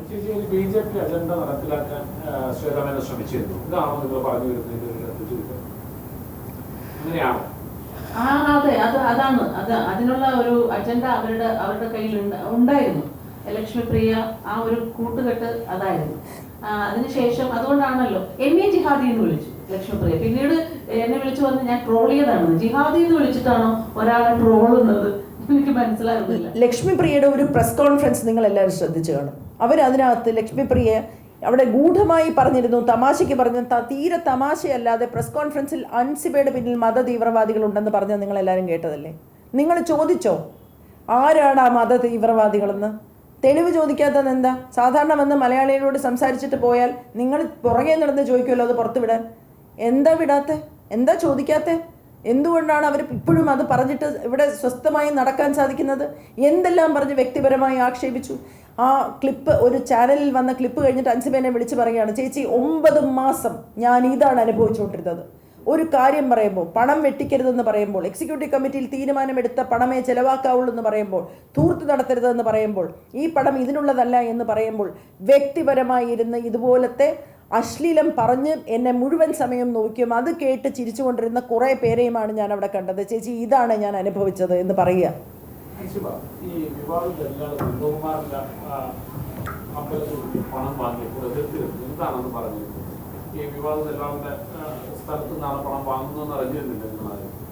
ഇല്ല, ഞാൻ ഒരു കമ്മിറ്റിയിൽ ശ്വേത ചേച്ചിയാണ് ആദ്യം കൊണ്ടുവന്നത്. അന്ന് പറഞ്ഞത് 1 കോടി എന്നായിരുന്നു. അത് എഗ്രിമെന്റ് ആയപ്പോൾ 75 ലക്ഷമായി മാറി. 25 ലക്ഷം എവിടെ പോയി എന്ന് എനിക്കറിഞ്ഞു. എഗ്രിമെന്റ് ആയപ്പോൾ 75 ലക്ഷമായി. പക്ഷെ ഈ ഒരു കാര്യം കൊണ്ടുവന്നപ്പോഴേ ഞാൻ എതിർത്തു. നമ്മുടെ ധാർമ്മികതയ്ക്ക് ചേരുന്നതല്ല ഈ കാര്യം. അമ്മയിൽ 32 വർഷമായിട്ട് ഒരു മതസ്ഥാപനങ്ങളും കടന്നുകൂടിയിട്ടില്ല, ഒരു മതചിഹ്നങ്ങളും കടന്നുകൂടിയിട്ടില്ല. ഇന്ന് നിങ്ങളൊരു ടെമ്പിൾ കൊണ്ടുവരികയാണെങ്കിൽ നാളെ ഒരു മോസ്ക് വരും, പിന്നീട് ഒരു ചേർച്ച് വരും, അങ്ങനെ മതസ്ഥാപനങ്ങൾ വരും, ഒരുപാട് രാഷ്ട്രീയ പാർട്ടികൾ വരും. അത് വരാൻ പാടില്ല. വളരെ സന്തോഷത്തോടെ കഴിഞ്ഞു പോകുന്ന ഒരു സ്ഥാപനമാണ് അമ്മ. അമ്മയിൽ അങ്ങനെ കൊണ്ടുവരരുതെന്ന് മാത്രമാണ് ഞാൻ പറഞ്ഞത്. അതെന്ന് പറഞ്ഞോ അന്ന് തുടങ്ങി ഏറ്റവും കൂടുതലുള്ള വൈരാഗ്യം കാണിക്കാൻ എനിക്കെതിരെ വ്യാജ പരാതി കൊടുപ്പിക്കുന്നു ലക്ഷ്മിപ്രിയയെ കൊണ്ട്. തൃപ്പൂണിത്തുറ പോലീസ് സ്റ്റേഷനിൽ ഒരു നോട്ടീസ് പോലും ഇല്ലാതെയാണ് ആ പോലീസ് സ്റ്റേഷനിൽ എന്നെ മാനസികമായിട്ട് പീഡിപ്പിച്ചിട്ടുള്ളത്. അതിൻ്റെ കേസ് ഞാൻ കൊടുത്തിട്ട് അതിന് FIR ഇടാൻ തയ്യാറല്ല. പക്ഷെ എനിക്കെതിരെ FIR ഇല്ലാത്തൊരു കാര്യത്തിന് ഒരു നോട്ടീസ് പോലും ഇല്ലാതെ എന്നെ വിളിച്ചു വരുത്തി 3 മണിക്കൂർ എന്നെ ഹരാസ് ചെയ്യാൻ പോലീസുകാർക്ക് കഴിയുമായിരുന്നു. അതിനുശേഷം ഞാൻ ടിനി ടോമിനെതിരെ പരാതി കൊടുത്തു. FIR ഇട്ടില്ല. കടവന്ത്ര പോലീസ് സ്റ്റേഷനിലാണ് ഞാൻ പോയിട്ട് പരാതി കൊടുത്തത്. ഇതിൽ പ്രഥമ ദൃഷ്ടിയ കേസെടുക്കാൻ പറ്റില്ല എന്ന് പറഞ്ഞ് ഒഴിവാക്കി വിട്ടു. പിന്നീട് ഞാൻ അത് കോടതിയിൽ പോയിട്ടാണ് ഞാൻ അത് FIR ഇടിപ്പിച്ചത്. നിങ്ങളെല്ലാവരും കണ്ടിട്ടുണ്ടാവും. അത് കഴിഞ്ഞിട്ട് ലക്ഷ്മിപ്രിയ എന്ന് പറയുന്ന വ്യക്തി ട്രെയിലർ ഇറക്കുന്നു, ടീസർ ഇറക്കുന്നു, പ്രീമിയർ ചെയ്യുന്നു, ഒരു സ്ത്രീയെ വ്യക്തിഹത്യ ചെയ്തുകൊണ്ട്. ഒന്ന് ആലോചിച്ച് നോക്കണം, കേരളത്തിലാണിത് നടക്കുന്നത്. ഞാൻ അന്ന് അതിയായി വിഷമിച്ചിട്ട് ഞാൻ എല്ലാവരെയും വിളിച്ച് സംസാരിച്ചു. ഇതെങ്ങനെയാണ് ഇവർക്ക് ചെയ്യാൻ പറ്റുന്നത്? കേരളത്തിലാണ്, അതായത് ഭീഷണിയുടെ സ്വരത്തിലാണ് ആദ്യം ട്രെയിലർ ഇടുന്നത്. ട്രെയിലറിൽ ഒരു പോർഷൻ കട്ട് ചെയ്ത് കാണിക്കുന്നു, എന്നിട്ട് അതേ ചാനൽ ക്യാൻ എന്ന് പറഞ്ഞ ചാനലിൽ എഴുതി കാണിക്കുകയാണ് ഇതിൻ്റെ 1-ാം ഭാഗം നാളെ 4 മണിക്ക് ടെലികാസ്റ്റ് ചെയ്യുന്നതായിരിക്കും, 2-ാം ഭാഗം അതിൻ്റെ നെക്സ്റ്റ് ദിവസം ഇടുന്നതായിരിക്കും. എന്ത് മ്ലേച്ഛകരമായിട്ടുള്ള കാര്യമാണ് കേരളത്തിൽ നടക്കുന്നത്. അപ്പം ഞാൻ ആലോചിക്കുകയാണ്, ഇങ്ങനെ പറയാൻ അവസരം കേരളത്തിലുണ്ട് എന്നുണ്ടെന്നുണ്ടെങ്കിൽ എത്രയോ പേര് ആണ് ഇവിടെ അനുഭവിക്കാൻ പോകുന്നത്. എത്രയോ ആത്മഹത്യകൾ നമ്മൾ കാണേണ്ടി വരും. കാരണം ഇത്തരത്തിൽ വ്യക്തിഹത്യ ചെയ്യാൻ പറ്റുന്ന ഒരു സംസ്ഥാനമായിട്ട് എങ്ങനെയാണ് കേരളം മാറുന്നതെന്ന് എനിക്ക് മനസ്സിലാവുന്നില്ല. ഞാൻ അതിനെതിരെ പാലാരിവട്ടം സ്റ്റേഷനിൽ പരാതി കൊടുത്തു. ആ പരാതി ഇപ്പോഴും എടുത്തിട്ടില്ല. അപ്പം ഞാൻ ആലോചിക്കുകയാണ്, ലക്ഷ്മിപ്രിയ എന്ന് പറയുന്ന വ്യക്തിക്ക് ഇത്രത്തോളം സ്വാധീനമുണ്ടോ? ഞാൻ കൊടുത്ത പരാതി, ഞാൻ പാലാരിവട്ടം സ്റ്റേഷനിൽ പരാതി കൊടുത്തതിന് ശേഷം ഞാൻ എൻ്റെ കുറച്ച് മാധ്യമ സുഹൃത്തുക്കളെ അറിയിച്ചിട്ടുണ്ടായിരുന്നു, ഞാൻ പാലാരിവട്ടം സ്റ്റേഷനിൽ പരാതി കൊടുത്തിട്ടുണ്ട് വ്യക്തിഹത്യക്കെതിരെ എന്ന്. അങ്ങനെ കുറച്ച് മാധ്യമ സുഹൃത്തുക്കൾ പാലാരിവട്ടം പോലീസ് സ്റ്റേഷനിൽ വിളിച്ചു ചോദിച്ചപ്പോൾ അവിടുന്ന് പറഞ്ഞത് അങ്ങനെ ഒരു പരാതി അവർ കണ്ടിട്ടില്ല എന്നാണ്. അതിനുശേഷം ഞാൻ നമ്മുടെ ആഭ്യന്തരമന്ത്രി രമേശ് ചെന്നിത്തല സാറിൻ്റെ നമ്പർ കണ്ടുപിടിച്ച് അദ്ദേഹത്തെ വിളിച്ചു. ഞാനൊരു 15-20 തവണ ഞാൻ റിങ് ചെയ്തിട്ടാണ് വിളിച്ചത്. കാരണം എനിക്ക് എങ്ങനെയെങ്കിലും അദ്ദേഹത്തോട് സംസാരിക്കണമെന്ന് അത്രയ്ക്ക് ഞാൻ ആഗ്രഹിച്ചിട്ടാണ് ഞാൻ വിളിച്ചിട്ട് ഞാൻ അദ്ദേഹത്തോട് സംസാരിച്ചപ്പോൾ അദ്ദേഹം എന്നോട് ചോദിച്ചു FIR ഇട്ടിട്ടില്ലേ എന്ന് ചോദിച്ചു. ഞാൻ പറഞ്ഞു ഇട്ടിട്ടില്ല എന്ന് പറഞ്ഞു. അപ്പോൾ രമേശ് ചെന്നിത്തല സാർ പറഞ്ഞു ഞാൻ വിളിച്ച് സംസാരിക്കാം. അദ്ദേഹത്തിൻ്റെ ഫോൺ കട്ട് ചെയ്ത് ഒരു 5 മിനിറ്റിന് ശേഷം എന്നെ പാലാരിവട്ടം സ്റ്റേഷനിൽ നിന്ന് എന്നെ വിളിക്കുകയാണ്. എന്നെ CI വിളിച്ചിട്ട് പറഞ്ഞു എൻ്റെ പേര്, വയസ്സ്, കാര്യങ്ങളെല്ലാം എഴുതിയെടുത്തു, അക്നോളജ്മെൻറ്റ് അയച്ചിട്ടുണ്ട് ഞാൻ പരാതി കൊടുത്തതിൻ്റെ. അപ്പം ഞാൻ ചോദിച്ചു FIR ഇടുന്നില്ലേ സാർ? അല്ല, അത് ഞങ്ങൾ 14 ദിവസം ഒന്ന് പ്രിലിമിനറി എൻക്വയറി നടത്തണമെന്ന്. ഒരു പെൺകുട്ടിക്കെതിരെ സ്ലട്ട് ഷെയ്മിങ്ങിൻ്റെ ഏറ്റവും മാക്സിമമാണ് ട്രെയിലറും ടീസറും പ്രീമിയറും അടക്കം ചെയ്തു വെച്ചിരിക്കുന്നത്. എന്നിട്ടാണ് പോലീസുകാർ പറയുന്നത് ഇത് പ്രിലിമിനറി എൻക്വയറി നടത്തണമെന്ന്. പ്രഥമ ദൃഷ്ടിയ തന്നെ കേസുണ്ട്. FIR ഇട്ടാൽ എന്താണ് കുഴപ്പം? FIR ഇട്ടിട്ട് കഴമ്പില്ലെങ്കിൽ അത് കളയാലോ. പക്ഷെ പ്രിലിമിനറി എൻക്വയറി മാത്രമാക്കുന്നത് എങ്ങനെയാണെന്ന് എനിക്ക് മനസ്സിലായില്ല. ഒരു സ്റ്റേറ്റിന്റെ ആഭ്യന്തരമന്ത്രി വിളിച്ചു പറഞ്ഞിട്ട് പോലും FIR ഇടാൻ പറ്റാത്ത പോലീസ് സ്റ്റേഷനാണോ കേരളത്തിലുള്ളത്?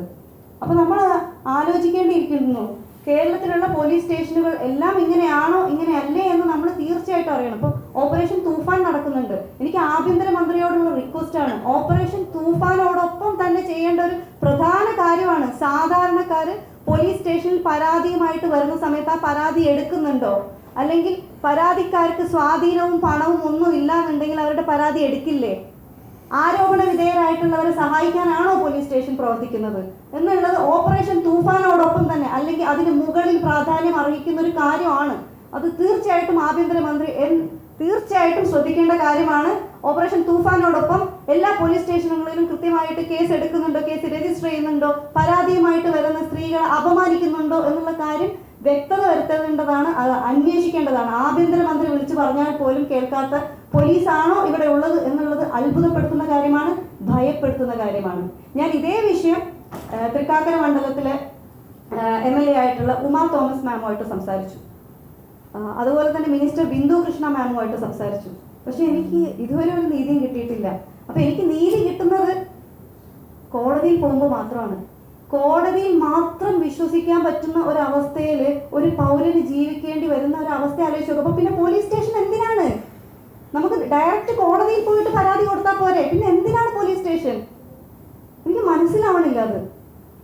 അതുപോലെ തന്നെ മറ്റൊരു വിഷയം, എന്നെ ജിഹാദി എന്ന് വിളിച്ചു.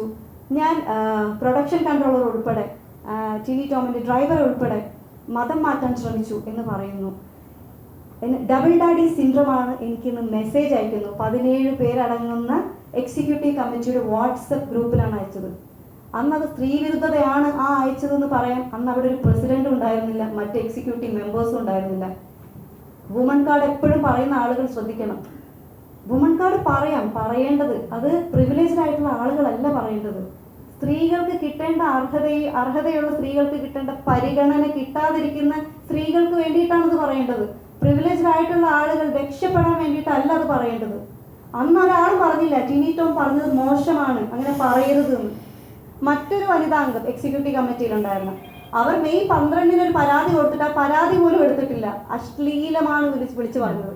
അതിന് സാക്ഷി പറഞ്ഞ ആളാണ് ഇവിടെ ഇരിക്കുന്ന മായ ചേച്ചി. ജനറൽ ബോഡിയിൽ വന്ന് മായ ചേച്ചി സാക്ഷി പറഞ്ഞിട്ടുണ്ടായിരുന്നു. ഇത്രയും കാര്യങ്ങൾ നടന്നിട്ട് പോലും ഒരു ആക്ഷൻ എടുത്തിട്ടില്ല. ആരോപണ വിധേയനായിട്ടുള്ള ആ പുരുഷനെ ഒന്ന് മാറ്റി നിർത്താൻ പോലും പ്രസിഡന്റ് തയ്യാറായിട്ടില്ല. എവിടെയാണ് സ്ത്രീ സമത്വം? അവിടെ എവിടെയാണ് സ്ത്രീകൾക്ക് വേണ്ടി സ്ത്രീകളിന്റെ എന്നൊക്കെ പറയുന്ന ആളുകൾ അത് ചെയ്യണം. അപ്പൊ പറയുന്നതൊന്നും പ്രവർത്തിക്കുന്നത് മറ്റൊന്നും ആവരുത്. ഇങ്ങനെയൊക്കെ സംഭവിച്ചിട്ടും ഞാൻ പോലീസ് സ്റ്റേഷനിൽ പോയി കംപ്ലൈന്റ് കൊടുത്തു, കംപ്ലൈന്റ് എടുത്തില്ല. അവസാനം ഞാൻ കോടതിയിൽ പോയി FIR ഇടാൻ പറഞ്ഞു. പ്രഥമ ദൃഷ്ട്യാ കേസ് എടുക്കാൻ പറ്റുന്ന തെളിവുകളുള്ളത് തന്നെയാണ് അൻസിബ ഹസൻ കൊടുത്ത പരാതി എന്ന് കോടതി പറയുകയും FIR ഇടാൻ നിർദ്ദേശിക്കുകയും ചെയ്തു.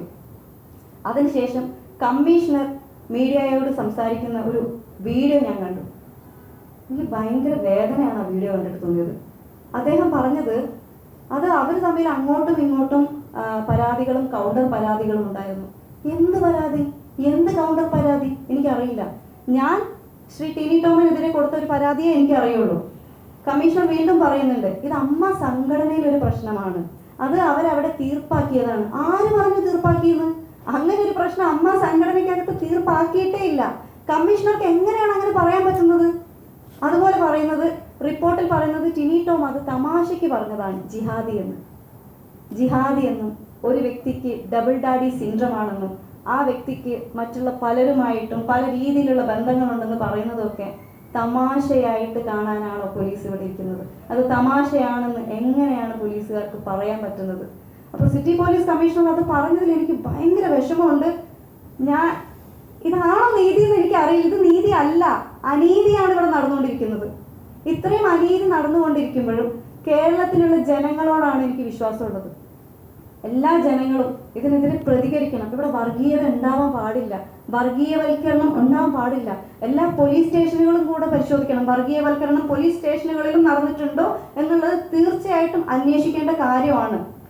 അപ്പോൾ അതുകൊണ്ട് എല്ലാവരോടും എനിക്കുള്ള അഭ്യർത്ഥനയാണ്, ദയവ് ചെയ്ത് കേരളം ഒരു വർഗീയവൽക്കരിക്കപ്പെട്ട സംസ്ഥാനമായി മാറാൻ അനുവദിക്കരുത്.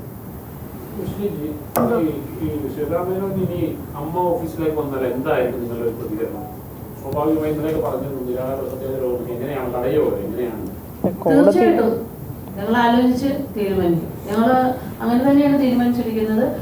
ഇപ്പോൾ ഞങ്ങൾ എല്ലാവരും അതിന് തയ്യാറാണ്. ഇപ്പോൾ ഇവിടെ ഉള്ളവർ ബാക്കിയുള്ളവരുമായിട്ട് ബന്ധപ്പെടും. അവരിനി ഓഫീസിൽ വരുമെന്ന് എനിക്ക് തോന്നുന്നില്ല. അല്ല, കോടതി വിധി ഉണ്ടെങ്കിൽ കോടതി വിധിയുമായിട്ട് വരികയാണെങ്കിൽ നമുക്കത് വേറെ പോലെ ആയിരിക്കും. എന്ന് വെച്ചാൽ നമ്മൾ അങ്ങനെ കോടതി വിധിയായിട്ട് വരികയാണെങ്കിൽ ഞങ്ങൾ ആരും എതിർക്കാൻ പോവില്ല. ഇല്ലില്ല, അങ്ങനെയല്ല. രമേശ് പിഷാരടിയെ മാത്രം മാറ്റി നിർത്തിക്കൊണ്ടാണ് ആ വിധി. നിങ്ങളുടെ ഇന്നലത്തെ വാർത്ത ഇല്ല. രമേശ് പിഷാരടിക്ക് കൺവീനർ സ്ഥാനത്ത് തുടരാനുള്ള അർഹത മാറ്റിയെന്ന് മാത്രമേ ഉള്ളൂ. അഡ്ഹോ കമ്മിറ്റി അങ്ങനെ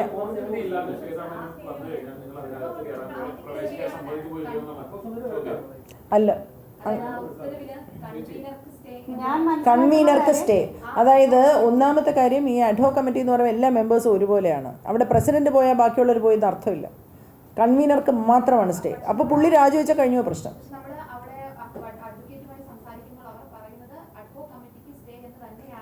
ആ വക്കീല് പറയുന്നുണ്ട്, ഉത്തരവ് അങ്ങനെയല്ല. വായിച്ചോ, സൈറ്റിൽ പോയി. അപ്പോൾ അതിനകത്ത് രമേശ് പിഷാരടിക്ക് മാത്രമാണ് സ്റ്റേ അല്ലേ? അതിലുള്ളത് രമേശ് പിഷാരടി വേഴ്സസ് ശ്വേതാ മേനോൻ എന്നാണ്. അതാണ് രമേശ് വ്യക്തിപരമായി. അതെ അതെ അതാ ഞാനതാ പറഞ്ഞത്. അഡ്ഹോ കമ്മിറ്റി എന്നൊരു സംവിധാനം ജനറൽ ബോഡി നമ്മുടെ ബൈലോയിൽ ഇല്ല എന്ന് തന്നെ ഇരിക്കട്ടെ. ഇല്ല, ശരി. പക്ഷെ ഒരു അസാധാരണ സിറ്റുവേഷൻ ഉണ്ടായി. അവർ മാസ് റിസൈൻ ചെയ്തു, അവർ അബാൻഡൻ ചെയ്തു ഭരണസമിതിയിൽ വെച്ച്. റെസിഗ്നേഷൻ ഉറപ്പാക്കേണ്ടത് മിനിറ്റ്സ് ബുക്ക് ജനറൽ ബോഡി പറഞ്ഞാൽ മതി. ജനറൽ ബോഡി അപ്പെക്സ് ബോഡിയാണ്. അല്ല, രേഖാമൂലം വേണം എന്ന് പറഞ്ഞാൽ മിനിറ്റ്സ് ബുക്ക് അവരുടെയിലാണ്. അവർ എഴുതാൻ തയ്യാറല്ല, മിനിറ്റ്സ് ബുക്ക് തരാൻ തയ്യാറല്ല, താക്കോൽ തരില്ല, ഒന്നും തരാൻ തയ്യാറില്ല. അവരുടെയിലാണല്ലോ ഇത്. ഞങ്ങൾ ആരും ഇവർ രാജിവെക്കെന്ന് വിചാരിച്ച് തുടങ്ങിയ ഒരു സംഭവം അല്ലല്ലോ ഇത്. മിനിറ്റ്സ് ബുക്ക് തരാതെ അവർ വീട്ടിൽ കൊണ്ടുവച്ചൊന്നും കാണുന്നില്ല എന്നൊക്കെ പറയുന്നത്. താക്കോല് കാണുന്നില്ല, മിനിറ്റ്സ് ബുക്ക് കാണുന്നില്ല. എന്ത് ഉത്തരവാദിത്തമാണെന്ന് എനിക്ക് മനസ്സിലാവുന്നില്ല. ഇതൊക്കെ നമ്മൾ എന്താ പറയുക, ഒരു അങ്ങോട്ടും ഇങ്ങോട്ടും ഒരു സംഘടനയിൽ ഇരിക്കുമ്പോഴത്തേക്ക് ഇത് കുട്ടികളിയല്ല, കുട്ടികൾ പറയുന്നത് പോലെ അത് ചെയ്യേണ്ടത് ഇപ്പോൾ ഭാരവാഹികളല്ലേ, ജനറൽ സെക്രട്ടറി അല്ലേ, അവരുടെ കയ്യിലാണല്ലോ ഇരിക്കുന്നത്. അത് തരാൻ തയ്യാറാവാതെ അവർ അമ്മയുടെ ഓഫീസിലും വെക്കാതെ അവർ വീട്ടിൽ കൊണ്ടുപോയി. ചോദിച്ചപ്പോൾ തരൂല എന്ന്. മിനിറ്റ്സ് ബുക്ക് തരില്ല, വീഡിയോ തരില്ല. അവരെല്ലാം പോയി.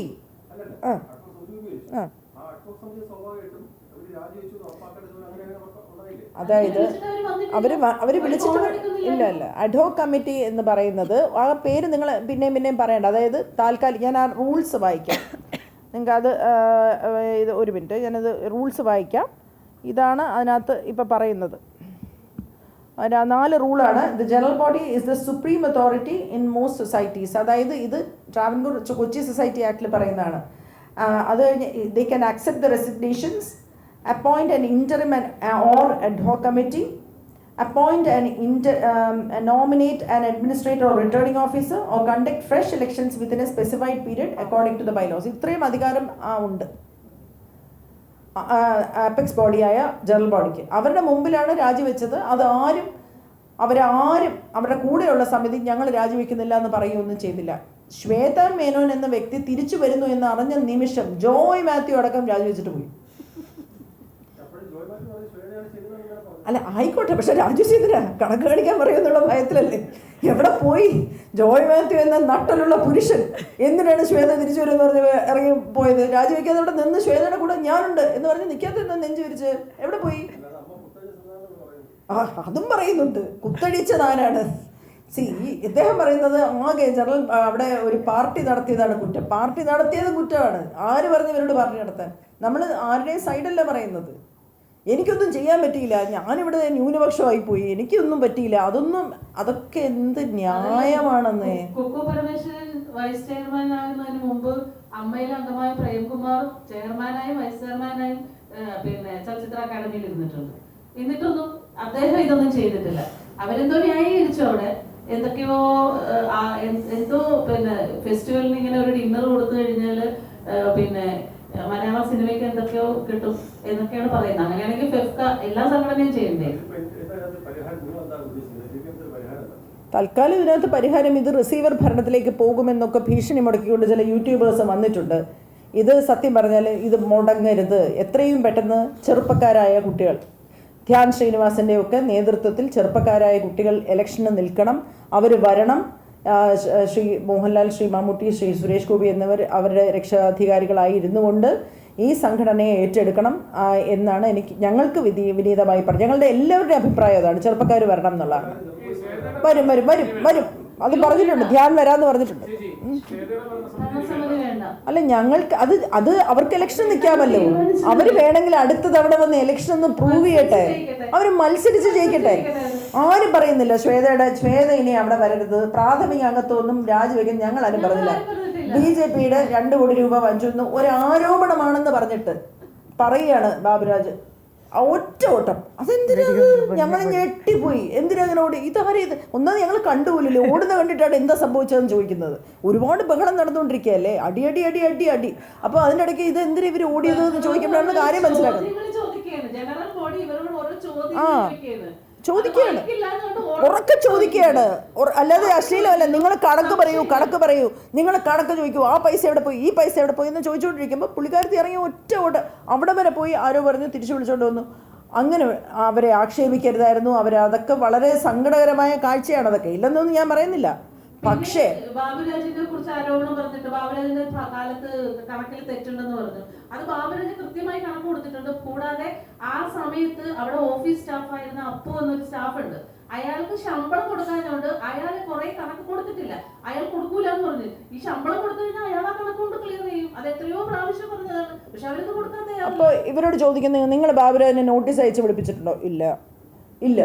ബാബുരാജിനോട് കണക്ക് വയ്ക്കാൻ നോട്ടീസ് അയച്ചോ? ഇല്ല. നിങ്ങൾ പിന്നെ അപ്പുവിന് ശമ്പളം കൊടുത്തോ? ഇല്ല. നിങ്ങൾ എന്ത് ചോദിച്ചാലും ഈ ഒരു റെട്ടേപ്പിസവും ഒന്നും നടന്നില്ല എന്നുള്ള ഉത്തരവാണ്. മനസ്സിലായില്ലേ? ഈ പിടിപ്പുകേട്, ജോയ് മാത്യുവിൻ്റെ തന്നെ വാക്കിൽ പറഞ്ഞാൽ പിടിപ്പുകേട്, കഴിവില്ലായ്മ, ഈഗോ, തമ്മിൽ കുത്ത്, ഇത് ചെളിവാരിയറിയൽ, ഇതിനൊന്നും അല്ലല്ലോ നമ്മളവിടെ ഇരുത്തിയിരുന്നത്. വ്യക്തിപരമായി ഒരാളെ കാണുമ്പോൾ തന്നെ ഈ സ്ത്രീ ഉണ്ടല്ലോ, ഇവരിങ്ങനെയാണ്, നമ്മൾ കണക്ക് വയ്ക്കാൻ പറയാം ഈ സ്ത്രീ വളരെ മോശമാണ്, അങ്ങനെ അതെന്താണത് മനസ്സിലാവുന്നില്ല. അങ്ങനെയൊന്നും അല്ല ഒരു പ്രസിഡന്റ് പെരുമാറേണ്ടത്. വളരെ അപക്വമായിട്ടാണ് ഇറങ്ങി ഓടിയതും രാജിവെക്കുന്നതെന്ന് പറഞ്ഞതും. പക്വതയുള്ള ഒരു പ്രസിഡന്റിനെയാണ് നമ്മൾ പ്രതീക്ഷിക്കുന്നത്. ശ്വേതയിൽ നിന്ന് തീർച്ചയായിട്ടും ഞങ്ങൾ അതാണ് പ്രതീക്ഷിച്ചത്.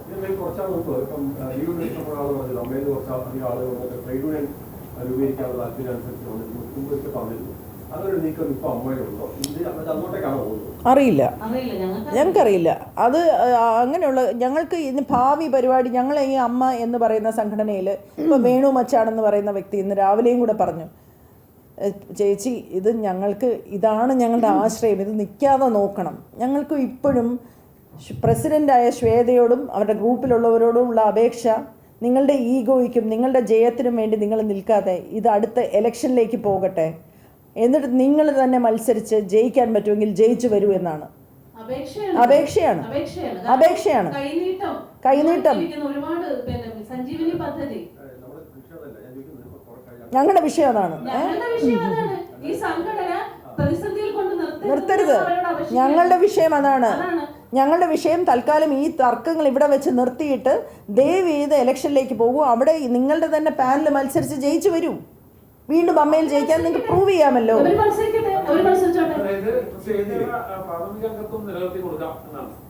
അവർ പേപ്പർ ഞങ്ങളാലും അല്ലെന്നേ, ഞങ്ങൾ ഭരണസമിതിയുടെ അവരെ കുറിച്ചൊരു ആരോപണം പറഞ്ഞപ്പോൾ അത് ക്ലിയർ ചെയ്യാതെ അവർ സ്വന്തം ഇഷ്ടപ്രകാരം ഞാൻ രാജിവെച്ചു പോവാണ്. ഒരു വാക്ക് പോലും ജനറൽ ബോഡിയോട് വിശദീകരിക്കാൻ തയ്യാറാതെ ഇറങ്ങി പോവുകയാണ് ചെയ്തത്.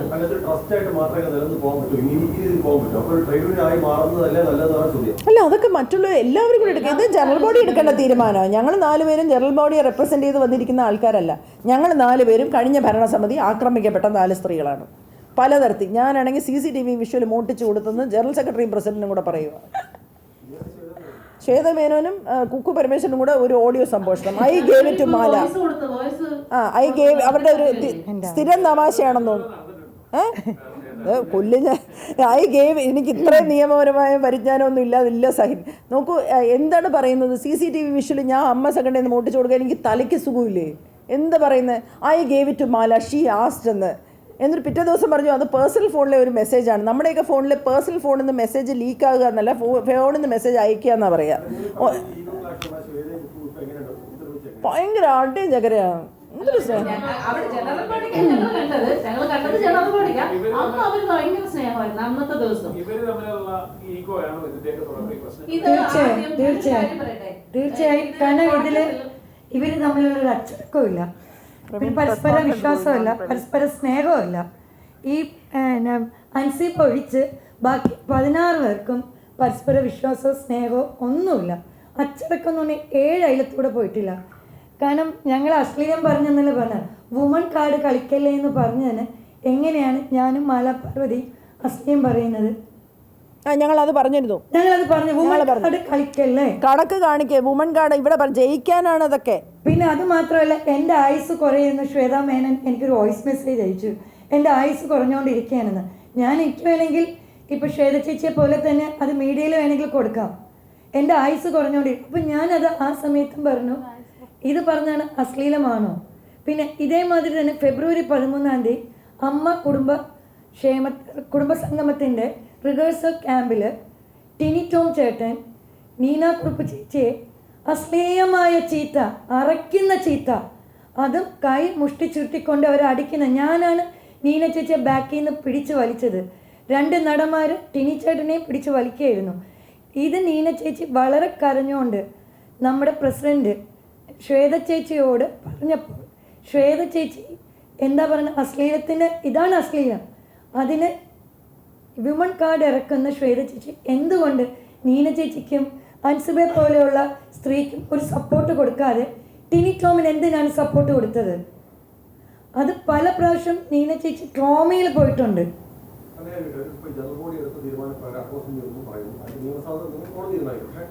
ഇപ്പോഴും ഈ ഭരണസമിതിപ്പെട്ട 5 പേരുടെ ബാക്കി എല്ലാവരും തുടരുകയാണ്. അത് രാജിവെക്കാത്തൊരു അസ്വാഭാവികത. തീർച്ചയായും അല്ല, അത് അവർക്ക് കണക്കിൽ പ്രശ്നമുണ്ടെന്നേ. അവർക്ക് കണക്ക് എങ്ങനെയെങ്കിലും അത് റെഡിയാക്കിയിട്ടേ അവർക്ക് പോകാൻ പറ്റുള്ളൂ. അല്ല, ഞാൻ പറയുന്നത് അവരുടെ ആവശ്യം അതാണ്. ഞാൻ പറയുന്നത് കോടതി എന്ത് തീരുമാനം എടുക്കുന്നതെന്ന് എനിക്കെങ്ങനെ മുൻകൂട്ടി പ്രവചിക്കാൻ പറ്റും? അവർ കോടതിയിൽ എത്തിയിട്ടുണ്ടല്ലോ കാര്യങ്ങൾ. അതാ ഞാൻ പറഞ്ഞത്, അഡ്ഹോക് കമ്മിറ്റിക്ക് കണക്ക് കാണിക്കേണ്ട ആവശ്യമില്ല സുഹൃത്തെ, കണക്ക് കാണിക്കേണ്ട ആവശ്യമില്ല. അവരോട് നോട്ടീസ് എടുത്ത് വാങ്ങിക്കണമായിരുന്നു. നോക്കേണ്ട കാര്യമില്ല. അതിന് മുൻപുള്ള ജനറൽ ബോഡിയിൽ പാസ്സായി പോയ കണക്കുകളാണ്, അതേക്കുറിച്ച് അവർ ബേജാറാവേണ്ട ആവശ്യമില്ല. നമ്മൾ ഓക്കെ, ഞാനൊരു 2 മിനിറ്റ് നമ്മൾ ഇത് വൈൻഡ് ചെയ്യണം. ഒന്നാമത് ഞങ്ങൾ 1 മണിക്കൂർ ഇത് എടുത്തിട്ടുള്ളൂ, പിന്നെ അൻസിബയ്ക്ക് പോകണം 10 മണി എന്നുള്ള സമയം.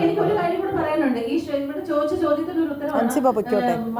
നമ്മുടെ ശ്വേതാ മേനോനും കുക്കു പരമേശ്വരനും തമ്മിലുള്ള വിഷയം തുടക്കം മുതൽ കുക്കു പരമേശ്വരനെ ശ്വേതാ മേനോൻ മെമ്മറി കാർഡിന്റെ ഒരു ഇഷ്യൂ നിലനിൽക്കുന്നുണ്ട്, അത് പറഞ്ഞ് ഭീഷണിപ്പെടുത്തുന്നുണ്ടായിരുന്നു എന്നുള്ളതാണ് എനിക്ക് മനസ്സിലാക്കാൻ കഴിഞ്ഞത്. അതുകൊണ്ട് പിന്നെ കുക്കു പരമേശ്വരൻ ആ മെമ്മറി കാർഡിൽ നിന്ന് രക്ഷപ്പെടാൻ വേണ്ടിയിട്ട് ഒരു കള്ള റിപ്പോർട്ടാണ്, ഒരു കമ്മീഷനൊക്കെ ഉണ്ടാക്കിയിട്ട് ഞങ്ങളുടെയൊക്കെ മൊഴി എടുത്തിട്ട് ഒരു കള്ള റിപ്പോർട്ട്, മരിച്ചുപോയ ലളിത ചേച്ചിയുടെ പേരിൽ കുക്കുവിനെ രക്ഷിക്കാൻ വേണ്ടിയിട്ട് അങ്ങനെ ഒരു റിപ്പോർട്ട് ഉണ്ടാക്കി വെച്ചിട്ടുണ്ട്.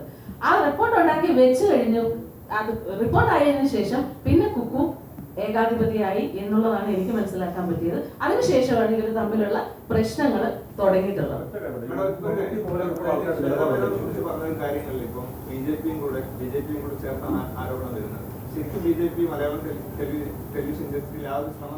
നമുക്കറിയില്ല, നമുക്ക് BJP-യോട് ആരോപണമൊന്നുമില്ല. നമ്മൾക്ക് അവിടെ നടന്ന കാര്യങ്ങളെ അറിയുള്ളൂ. അവിടെ വർഗീയമായ പരാമർശം ഉണ്ടായതുള്ള കാര്യം അറിയാം. അൻസിബയെ കുറിച്ച് വ്യക്തികളോട് പേഴ്സണലായിട്ട് പോക്കറ്റിൽ ഈ കുട്ടി മതം മാറ്റാൻ ശ്രമിച്ചു എന്ന് വിളിച്ച് പറഞ്ഞ കാര്യം അറിയാം. അവിടെ പിന്നെ ഒരു മതസംഘടനയിൽ അല്ല ഒരു അമ്പലത്തിൽ നിന്ന് വാങ്ങിയ അവരെ വിളിച്ചിട്ട് മുസ്ലിം എതിർത്തു എന്ന് പറഞ്ഞ കാര്യം അറിയാം. ഇങ്ങനെയുള്ള പോക്കറ്റിൽ വ്യക്തിപരമായി ചെയ്ത കാര്യങ്ങളെ അറിയാവൂ. ഒരു രാഷ്ട്രീയ പാർട്ടി ഇതിനകത്ത് മുൻകൈ എടുത്തു എന്ന് ആരോപണമേ ഇല്ല.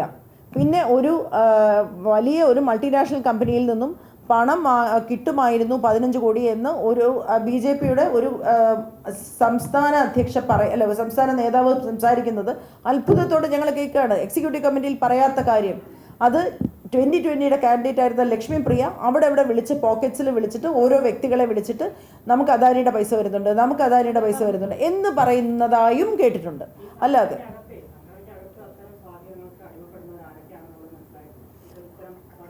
ഇല്ല, വ്യക്തമായി മനസ്സിലാക്കിയിട്ടില്ല. അതിൻ്റെ അന്വേഷണം നടക്കണമെന്ന് ഞങ്ങൾ ആഗ്രഹിക്കുന്നുണ്ട്. എന്താ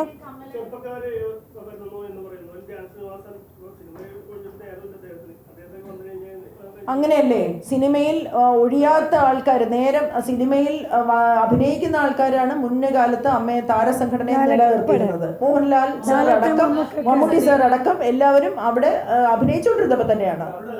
ഫ്രീ ആയിട്ടിരിക്കേണ്ടവരല്ല അമ്മയെ വരേണ്ടത്. അറിഞ്ഞൂടാ, അവരോട് തന്നെ ചോദിക്കും, നമുക്കറിയാം.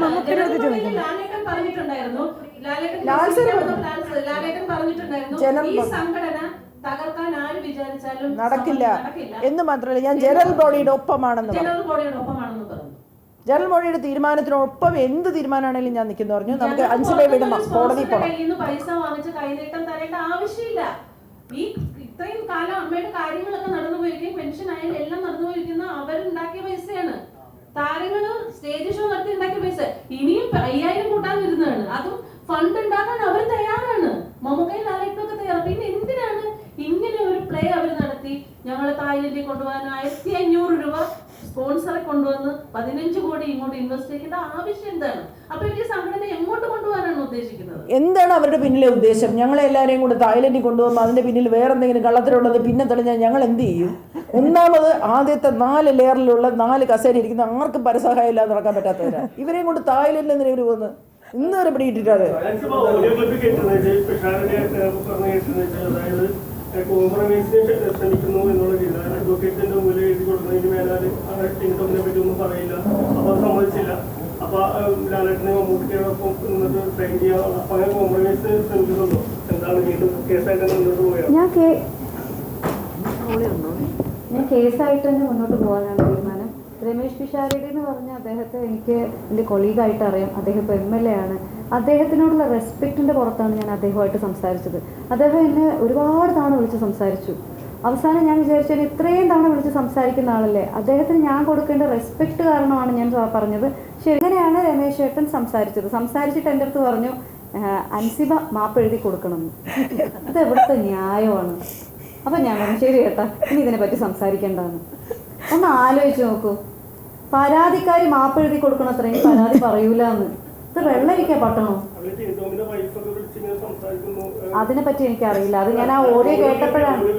ഒരു കാര്യം ആലോചിച്ച് നോക്കൂ, വളരെ പേഴ്സണലായിട്ട് സംസാരിക്കുന്ന ഒരു ഓഡിയോ ലീക്ക് ചെയ്യാന്ന് പറയുമ്പോൾ തന്നെ ഇന്ത്യയിലെ IT ആക്ട് പ്രകാരം അത് തെറ്റാണ്. മാത്രമല്ല പൊളിറ്റിക്കൽ അജണ്ടയാണത്. അത് പൊളിറ്റിക്കൽ അജണ്ടയാണ്. ആ രമേശ് പിഷാരടിയെ പോലെ MLA ആയിട്ട് ഞങ്ങളുടെ സംഘടനയിൽ നിന്നും ഞങ്ങൾ അഭിമാനത്തോടെ കാണുന്ന ഒരു വ്യക്തിയെ എത്ര ഗംഭീരമായിട്ടാണ് അദ്ദേഹം പാലക്കാട് നിന്ന് വിജയിച്ച് വന്നത്.